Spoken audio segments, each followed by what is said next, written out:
Bom dia a todos, que as bênçãos de Jesus, o nosso mestre, amigo, sempre presente em nossas vidas, nos envolva, nos abençoe e nos inspire, agora e em todos os instantes das nossas existências. Hoje nós vamos iniciar as nossas reflexões lembrando o ensinamento de Jesus no tocante ao maior mandamento contido na lei de Moisés, quando ele foi resumido no amar ao próximo, amar a Deus e amar ao próximo, e se nós formos verificar a lei divina como um todo, bem explanada pelos benfeitores espirituais, no tocante às nossas atividades no nosso cotidiano. Para que nós tenhamos uma ideia desse ensinamento de Jesus, o amar ao próximo, amar a Deus e amar ao próximo, ela resume toda a doutrina de Jesus, segundo os benfeitores amigos. E nós nos lembramos de uma história que vai servir como pano de fundo para as nossas reflexões.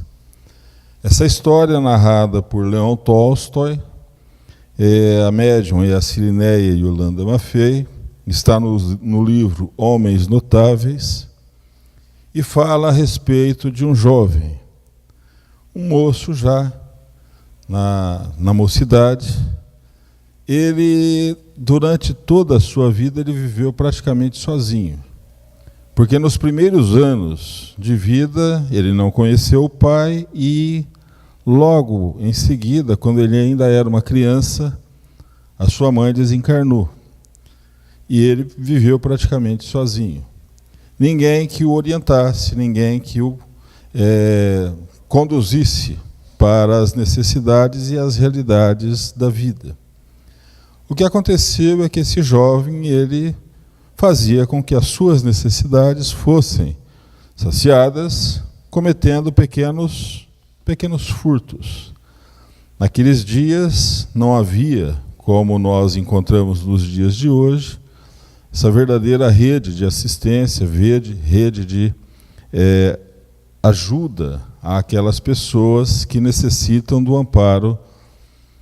E ele viveu praticamente sozinho. Tinha alguns amigos, praticava alguns furtos, pequenos furtos, todo mundo sabia quem era, alguns às vezes reclamavam, e ele simplesmente, as autoridades do Império Romano simplesmente não tomavam nenhuma providência, porque afinal de contas aquilo não era do interesse do Império, que dominava a Palestina daqueles dias. Um dia, esse jovem, o nome dele era Daniel, ele entrou numa casa, um verdadeiro casarão, um palacete. E dali ele começou a subtrair de um dos quartos alguns objetos. Quando ele se deparou com uma caixinha de joias. Então ele largou tudo, pegou a caixinha de joias e saiu. Na saída, ele foi visto pela dona daquela caixinha, que era filha do dono da casa, e identificou, mas a sua postura era uma postura de elegância, muito embora ele fosse um meliante surpreendido na hora ali. E isso fez com que ela tivesse, num primeiro momento, um gesto de simpatia para com ele. E ele saiu. Quando saiu, ele se deu conta de que havia cometido algo além daquilo que normalmente ele realizava. Ele fazia pequenos furtos para sobreviver. Quando ele se deu conta do que tinha dentro da caixinha de joias, as joias valiosas, imaginou ele simplesmente resolveu que o único caminho que tinha a percorrer seria sair daquela cidade. Sair daquela cidade, então ele empreende uma verdadeira fuga. Ele sai por um dos caminhos e vai andando durante horas. Lá pelo meio da tarde, ele passa numa pelo caminho, à beira do caminho, ele vê uma casa. E nessa casa tinha uma mulher. A mulher estava sozinha e fazia um trabalho excessivamente pesado para as suas condições físicas. E ele, Daniel, percebeu isso. A mulher fazia um esforço além das suas forças. Ele então para a sua fuga, para a sua marcha e vai até aquela mulher e se prontifica a ajudá-la. E passa, na realidade, todo o final do dia carregando pedras de um lado para o outro, cortando madeiras, lenhas para que ela pudesse utilizar depois, e organizando a casa, alguma coisa. Quando o sol se põe, ele então fala, bom, agora eu preciso ir. E ela diz, não, agora você não vai. Você já me ajudou, é noite, estas paragens estão cheias de possíveis malfeitores, é um perigo viajar à noite, você vai ficar aqui e amanhã de manhã você empreende a sua viagem. Recomeça a sua viagem. E assim ele fez.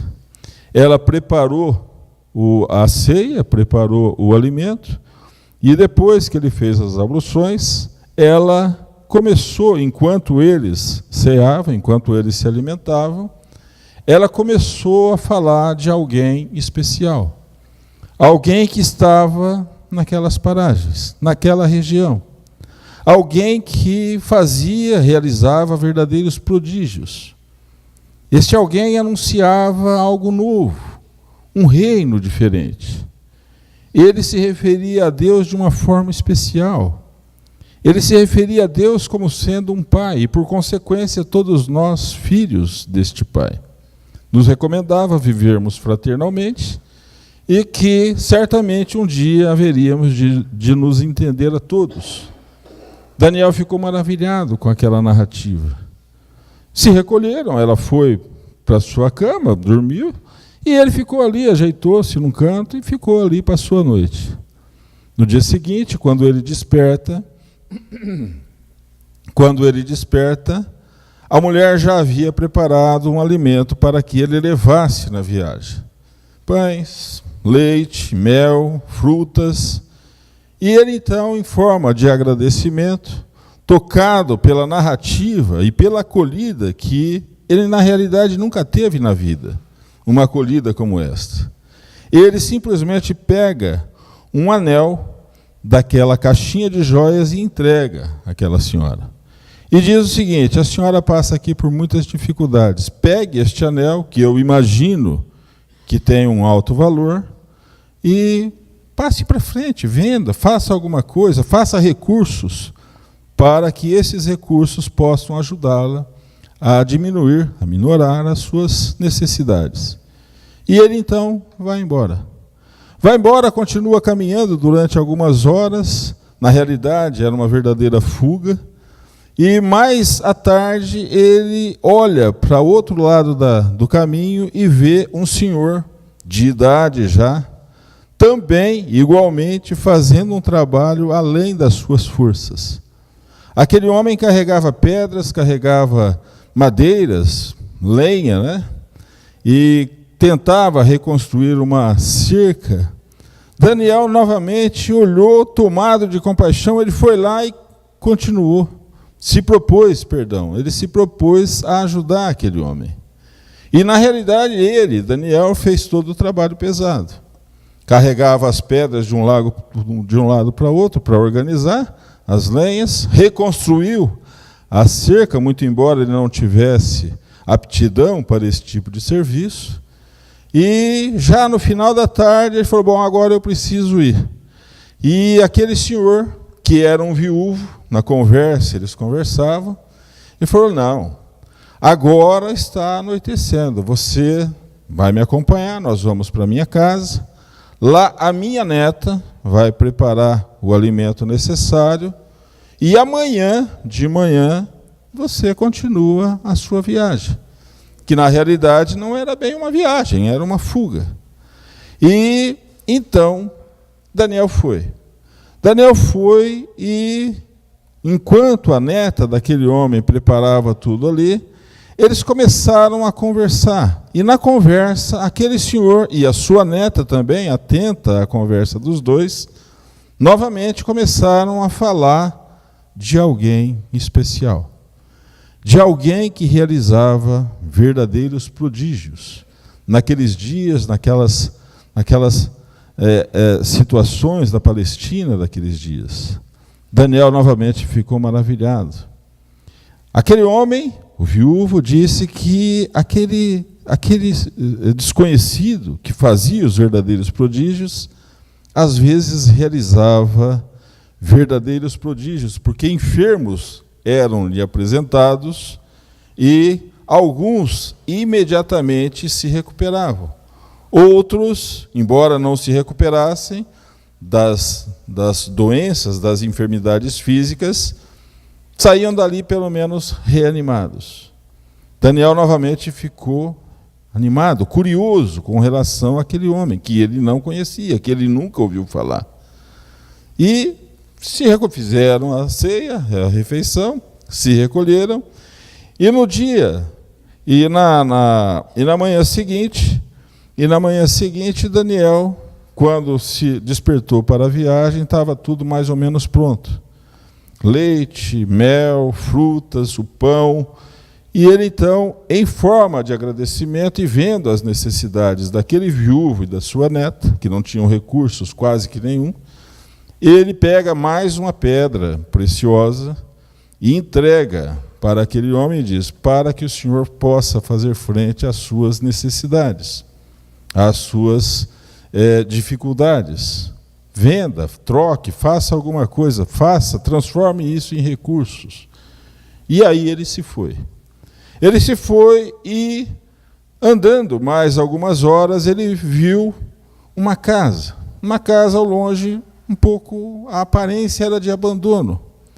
Ele se apresenta, olha, vai se aproximando, e ao se aproximar ele vê que aquela casa estava com a porta entreaberta. A aparência era de abandono mesmo. Ele então adentra a porta e, para sua surpresa, ele vê um homem muito enfermo. Um homem que estava colocado numa cama de madeira improvisada. Era um homem que estava com a hanseníase, a lepra, a doença dolorosa daqueles dias. E então, ele, tomado de compaixão, em vez de se retirar, ele simplesmente acaba por adentrar na casa e socorre aquele homem. Aquele homem estava ali deitado há muito tempo. Não se alimentava, não saciava a sua sede. Primeiro passo, Daniel pegou água, procurou água. O quintal, o jardim, as coisas estavam em estado de abandono, mas ele achou lá um poço e pegou água, trouxe água. Depois ele ajudou aquele homem a se recuperar, a despertar, lavou as feridas, refez os curativos com novas faixas e preparou o alimento, ainda que de uma forma bem simples, mas que pudesse revitalizar as dores e as fraquezas orgânicas daquele enfermo. E enquanto ele alimentava aquele enfermo, ele, Daniel, começou a falar de alguém especial. Ele falou: olha, não perca a esperança. Por essas paragens existe alguém especial. Eu não o conheço, mas, pelo que eu ouvi dizer, ele realiza verdadeiros prodígios. Ele fala de um reino diferente, o reino de Deus entre nós. Ele se refere a Deus como nosso Pai. Nos recomenda que sejamos irmãos e vivamos fraternalmente. Mais ainda, ele cura os enfermos. Não todos, mas ele cura enfermos. É possível que um dia ele te encontre. Então não perca a esperança. Aquele homem enfermo estava tão enfraquecido, tão debilitado, que ele foi ali colocado de um jeito, a cama improvisada foi melhorada, e ele começou a repousar.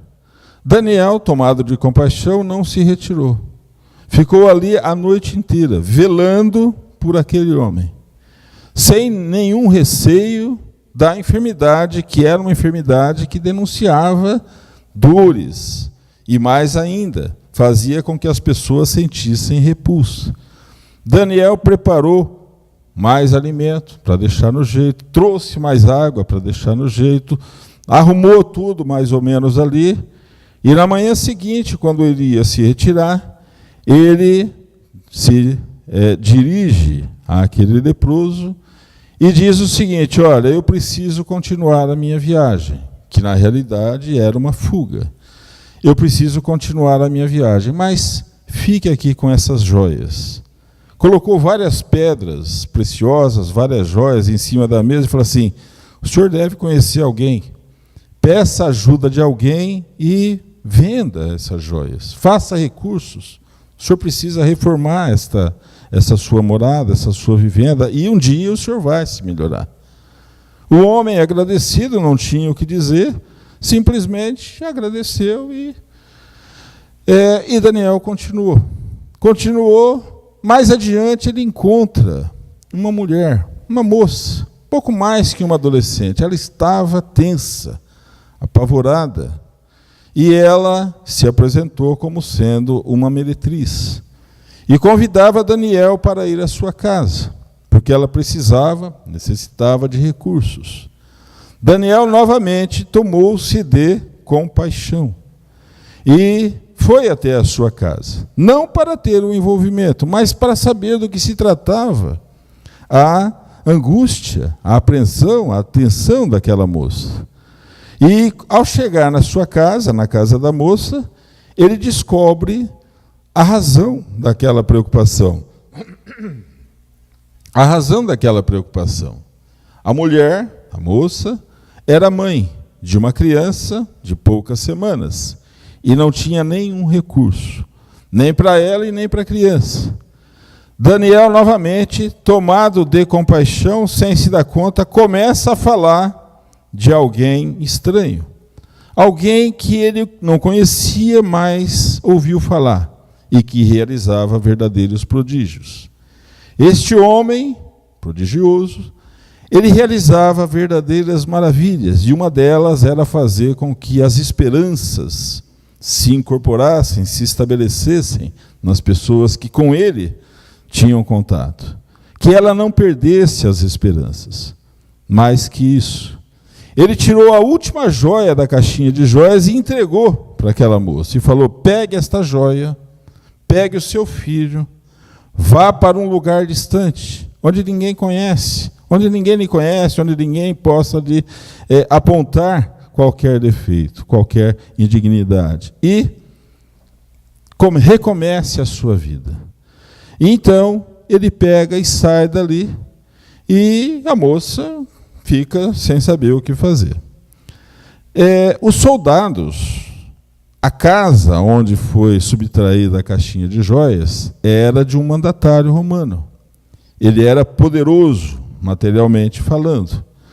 Quando a caixinha de joias foi subtraída, ele de imediato convoca as autoridades do Império Romano e determina que se efetuem buscas para prender aquele ladrão, aquele meliante. O que acontece é que esses soldados do Império Romano, eles vão em busca por informações. Como eles também não davam muita atenção quanto às queixas dos furtos eram apresentadas a eles, eles também não tiveram muitas informações das pessoas que conheciam Daniel. Mas eles foram por algumas informações no encalço e foram seguindo os caminhos percorridos por Daniel. Mais ainda, eles encontraram cada uma das joias que foram distribuídas. Leon Tolstói diz que todas as joias foram recuperadas.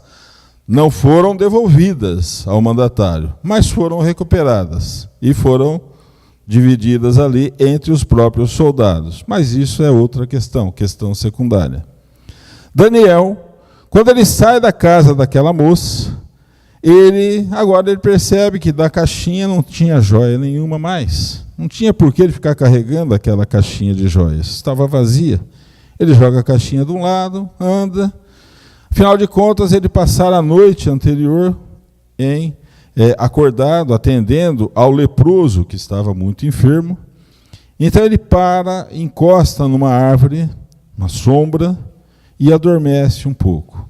Ao adormecer, ele entra naquele processo que nós conhecemos pelas informações dos benfeitores amigos, de uma liberdade, ainda que parcial, desdobramento, no corpo físico.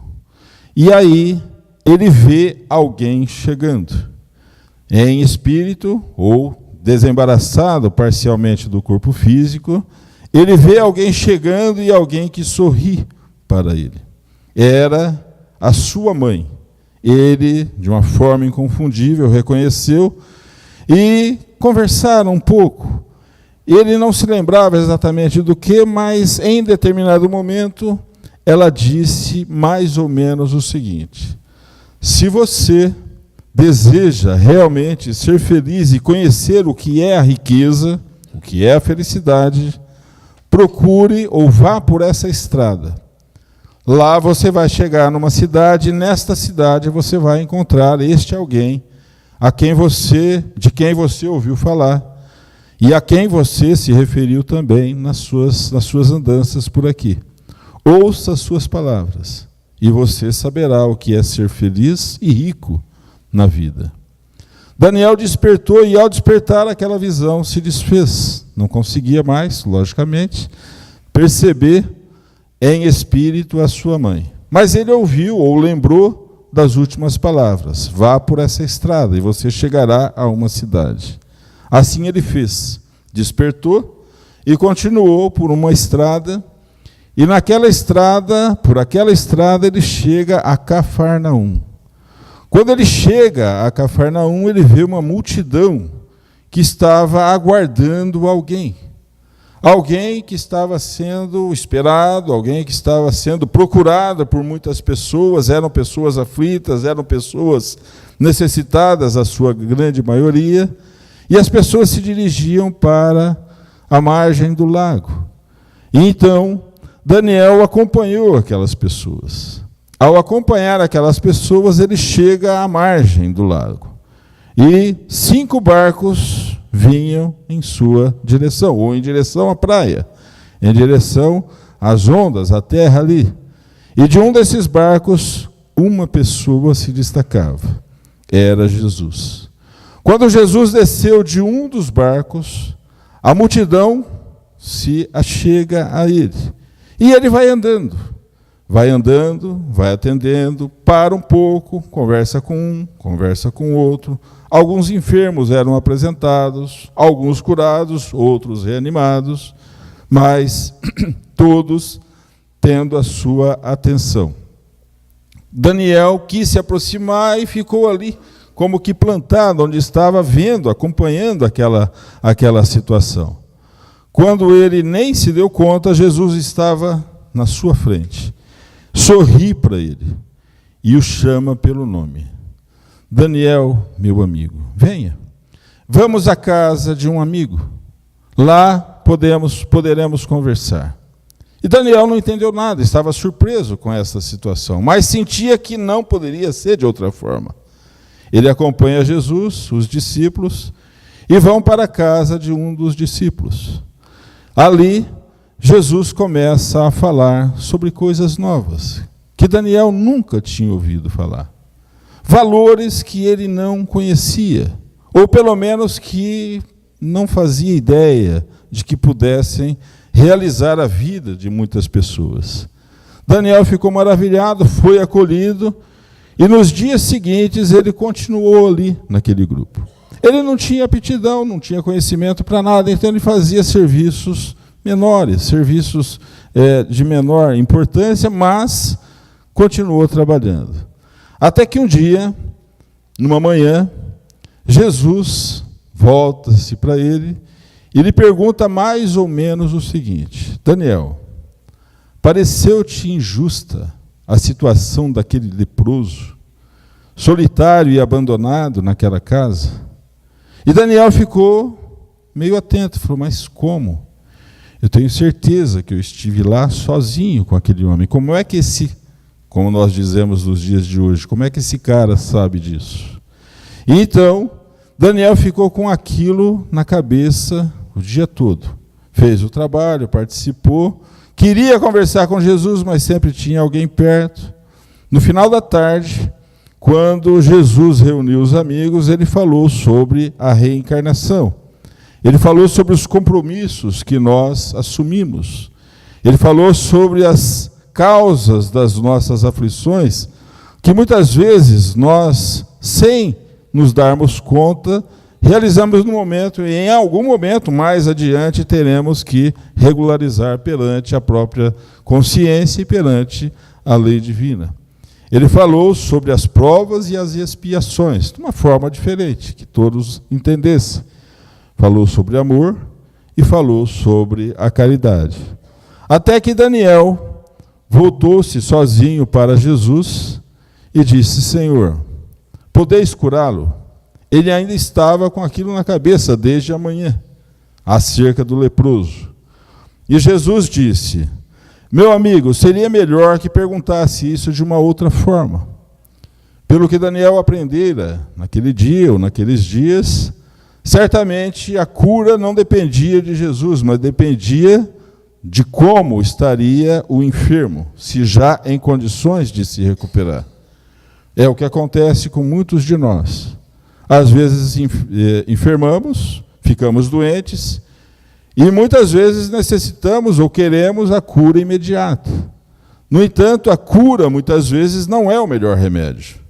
Às vezes a enfermidade é que nos convida à reflexão e nos traz a oportunidade de fazermos uma introspecção.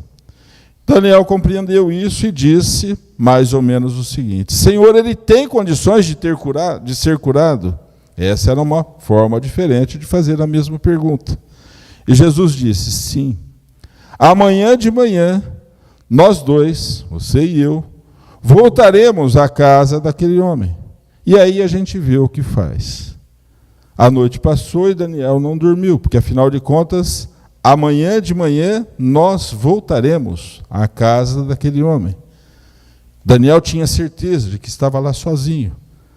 Só ele e o leproso. Não havia mais ninguém. Ficou com isso na cabeça, tarde da noite, já madrugada, quase amanhecendo, adormeceu um pouco. E quando ele desperta, Jesus já estava pronto para seguir em direção à casa daquele homem enfermo.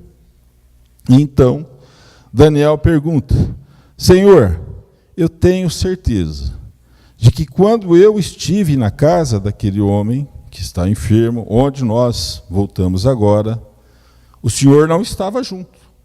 Eu estava sozinho.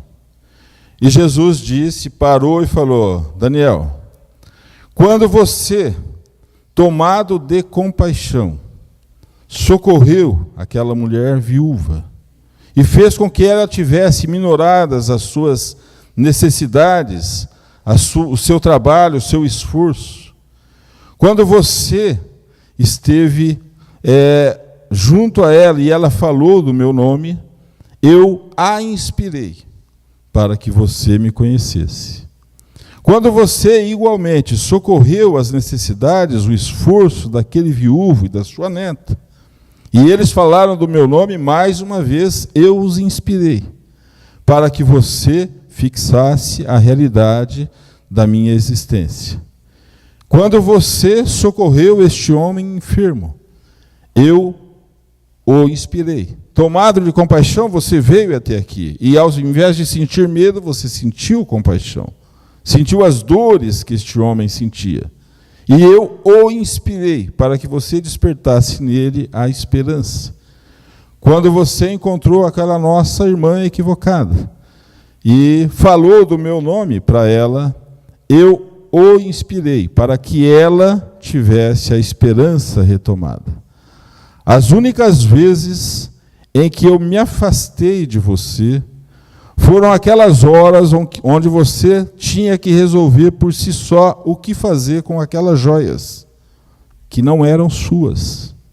Foram subtraídas de uma forma não muito apropriada, nada apropriada. Então, Daniel percebeu que estava diante de alguém muito além do que ele conhecera e imaginara até então. Eles continuam a viagem, chegam na casa do leproso, e ali Jesus é recebido com alegria. Porque o leproso faz uma menção de que Jesus não era de todo estranho.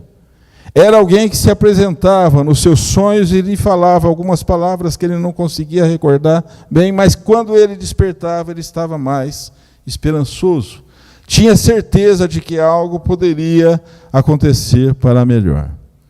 Então Jesus pergunta: meu amigo, ao leproso, meu amigo, você sabe o motivo de tantas aflições e tantas dores? E o leproso disse: não, saber eu não sei, mas eu pressinto. Eu tenho uma ideia, porque quase que diariamente eu tenho um sonho. E esse sonho praticamente é o mesmo todas as noites. Sonho que estou num outro corpo, numa outra época, num outro lugar, monto um cavalo e trago comigo vários amigos e somos bárbaros, verdadeiros bárbaros. Saímos por aí a ceifar vidas, levando tragédias e destruições às famílias, às cidades por onde passávamos. Então eu imagino que as dores que na carne, as dores que no passado eu devo ter causado em algum momento, que se revelam nesses sonhos, se fazem agora perceber no meu corpo. E Jesus disse: é exatamente isso. Mas aquele homem, o leproso, agora já estava em condições de se recuperar. Então Jesus lhe impõe as mãos e aquelas chagas simplesmente vão desaparecendo, ficam algumas marcas, manchas. E Jesus disse: nos próximos 2, 3 dias essas manchas também vão desaparecer. Continuam ali, Jesus e Daniel. Jesus era um carpinteiro. Ele começou a reconstruir algumas partes da casa do homem que estava enfermo e que estava sem poder cuidar da sua casa durante muito tempo. Daniel começou a mexer vamos dizer, na horta, no jardim, organizar tudo ali. Existiam animais, criações. Ele começou a organizar tudo ali e permaneceram durante mais alguns dias. Voltam a Cafarnaum, o enfermo fica completamente recuperado, e em Cafarnaum, Daniel passa mais algum tempo junto com os discípulos queridos. Mais adiante, ele vai para um lugar distante. Segundo Leon Tolstói, ele continua a divulgar a realidade de Jesus, o querido amigo de todos nós. Nessa narrativa, nós temos algumas considerações para encerrarmos as nossas recordações. No livro dos Espíritos, nós vamos encontrar na questão número 459, que todos nós lembramos, a questão formulada por Allan Kardec. Os espíritos podem influenciar em nossos pensamentos e em nossas ações? E os benfeitores amigos respondem: sim. A esse respeito, a sua influência é maior do que supondes, porque na maioria das vezes são eles que vos dirigem. E nós imaginamos que os espíritos nos dirigem fazendo com que realizemos coisas que muitas vezes nós sabemos que não é aquilo que seria o melhor para nós. Os benfeitores amigos nos alertam que, sim, eles nos influenciam, mas na hora da ação, nós é que agimos, nós é que assumimos a responsabilidade. Quando os nossos irmãos, que ainda não sabem que são nossos amigos, nossos irmãos, agem de uma forma a nos influenciar negativamente, eles o fazem até a hora em que nós vamos realizar a ação. Aí eles se afastam, para terem minoradas os seus compromissos, as suas responsabilidades. E os benfeitores amigos, quando querem nos ajudar, eles nos dão a ideia. E nos acompanham até a hora da nossa ação. Mas ali eles se afastam também. Para que tenhamos liberdade para agir ou não. E o mérito ou não das nossas ações. Isso está de conformidade com a lei divina. Allan Kardec, no livro 3 do Livro dos Espíritos, nos fala, divide ali, as leis divinas, e na lei de liberdade nós vamos encontrar o livre-arbítrio. Somos livres para escolher as nossas ações. Ora, somos livres. Vamos imaginar e voltar um pouquinho. Senhor, eu tenho certeza que o Senhor não estava comigo quando eu estive na casa do enfermo. Daniel, desde o momento em que você assistiu à viúva, assistiu ao viúvo e à sua neta, socorreu o enfermo e orientou aquela nossa irmã equivocada, eu estava ao seu lado. E ao lado de todos, inspirando-os para que me conhecessem ou fixassem as minhas recomendações. A única hora em que eu me afastava era quando você tinha que decidir o que fazer com aquelas joias que não eram suas. Então isso nos dá uma ideia do que acontece com a resposta à questão número 459. Nós passamos neste mundo pelas provas, por situações que vamos incorporar em nós aquele aprendizado que nós já temos. Temos conhecimento, mas precisamos colocar este conhecimento à prova. Por isso é que aprendemos com os benfeitores amigos que a Terra ainda é um planeta que está na sua fase de provas e expiações. Fixarmos estes conhecimentos em atitudes que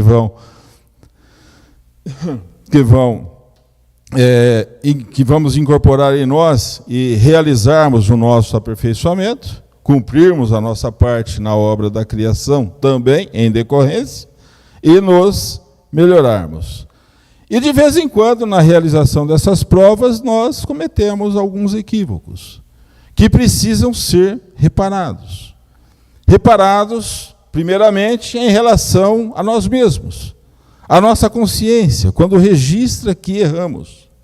E necessita de reparar aquilo, passarmos por situações equivalentes para sabermos o quanto o nosso erro ou o nosso equívoco pode trazer de prejuízo ao meio que abençoadamente nos acolhe. Nos referimos a isso porque aquele homem leproso na história, ele estava enfermo e trazia onde nós trazemos as matrizes das nossas enfermidades. Onde? Exatamente. Exatamente. Todas as vezes que nós fazemos alguma coisa que vai em contrário àquilo que a harmonia da lei divina estabelece, pequenas manchas aparecem no nosso perispírito. Então nós, mais dia, menos dias, temos que passar por determinadas situações para reparar esta lesão. Reparar esta lesão no perispírito. E isso fez com que, possivelmente, e faz com que, possivelmente, a enfermidade que se apresenta hoje seja atendida pela medicina de uma forma diferente do que poderia ser. Além, não desmerecendo e não fazendo com que as pessoas deixem de usar o medicamento, não é isso. Mas existem situações em que também a atividade espiritual, a assistência espiritual se faz mais útil, mais eficaz, juntamente com o medicamento. Então, quando o leproso foi identificado por Jesus e estava ali enfermo, ele trazia as matrizes da enfermidade no seu perispírito. O seu passado dizia alguma coisa, algo que tinha acontecido, e ele se lembrava disso vagamente, num sonho que ele imaginava ser alguma coisa que pudesse justificar ou responder a ele mesmo as causas da sua enfermidade. Quando Jesus impõe as mãos e faz com que esta enfermidade, o perispírito, volte à normalidade, volte à sua... aquelas manchas sejam retiradas, o que acontece? Possivelmente a enfermidade já tinha feito o trabalho a que se destina, ou aqui seja a razão para que permaneça em nós. E Jesus simplesmente dizia, vai e não peques mais, para que algo de pior não te aconteça. Por que Jesus falava isso? Porque às vezes nós queremos soluções para algumas aflições, enfermidades, dores, perturbações, excesso de preocupações. E quando nós conseguimos, quando nós conquistamos essa benesse, vamos dizer assim, ou pela nossa própria atividade, nós voltamos àquela nossa condição de antes das aflições estarem ou se estabelecerem em nós.